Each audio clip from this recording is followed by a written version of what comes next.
नमस्कार, मी Rajratna Jondhale. Top news मराठीमध्ये आपलं स्वागत. नुकताच कोल्हापुरातील एका भीषण अपघातात सीसीटीव्ही फुटेज सगळीकडे व्हायरल होताना दिसत आहे.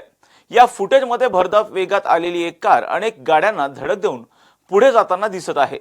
या भीषण अपघातानंतर पोलीस ठाण्यात गुन्हा देखील दाखल करण्यात आलाय. मात्र हा अपघात नेमका का झाला याचं धक्कादायक कारण आता पुढे आलंय, जे ऐकून तुम्हीही आश्चर्यचकित व्हाल. मात्र हे कारण जाणून घेण्यासाठी हा व्हिडिओ आधी पाहूया.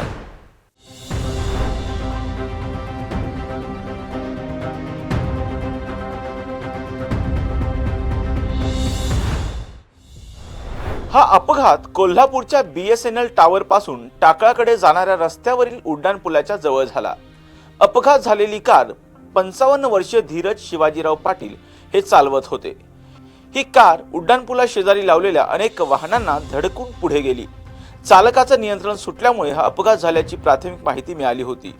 मात्र तसं झालं नसून खरं तर कार चालवणाऱ्या धीरज पाटील यांना हृदयविकाराचा झटका आला आणि त्यामुळे त्यांचं कारवरचं नियंत्रण सुटलं आणि हा भीषण अपघात झाला. आणि या अपघातात चालक धीरज पाटील यांचा मृत्यू झाला. पाटील हे दिवंगत आमदार PN पाटील यांचे पुतणे असल्याची प्राथमिक माहिती आता समोर आली. दरम्यान या अपघात प्रकरणी कोल्हापूरच्या राजापुरी पोलीस ठाण्यात गुन्हा दाखल करण्यात आला आहे.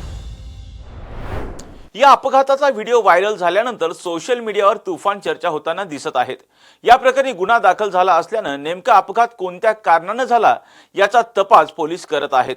मात्र प्राथमिक माहितीनुसार चालक धीरज पाटील यांना हृदयविकाराचा तीव्र झटका आल्यानं हा अपघात झाल्याचं सांगितलं जात आहे आणि त्यामुळेच आसपासच्या परिसरात आता हळहळ व्यक्त करण्यात येत आहे. अशाच महत्त्वपूर्ण बातम्यांसाठी पाहत राहा टॉप न्यूज मराठी. आपला महाराष्ट्र, आपली बातमी.